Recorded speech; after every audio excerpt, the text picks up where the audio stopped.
राष्ट्रपती द्रौपदी मुर्मू यांची बोत्सवानाचे राष्ट्रपती डुमा बोको यांच्याशी द्विपक्षीय चर्चा, दोन्ही देशांदरम्यान विविध करारांवर स्वाक्षऱ्या.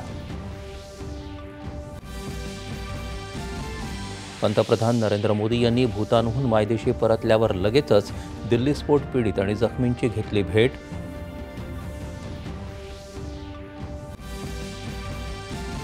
दिल्ली स्फोटाचा तपास वेगानं सुरू, संबंधित कार डीलरला अटक. सुरक्षा यंत्रणांनी दिल्ली एनसीआर आणि पुलवामा इथं टाकलेल्या छाप्यांमध्ये मोठ्या प्रमाणात स्फोटकं जप्त. महाराष्ट्र एटीएसचे मुंब्रा आणि पुण्यातल्या कोंढव्यात छापे, 2 संशयितांना अटक, पुढचा तपास सुरू.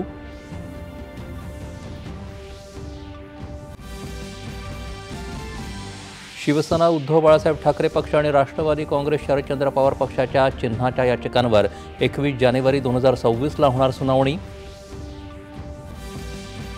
आणि अमेरिकेत 1 ऑक्टोबरपासून सुरू झालेला सरकारी शटडाऊन संपण्याची चिन्ह, सरकारसमोरील आर्थिक अडचणी दूर होण्याची शक्यता.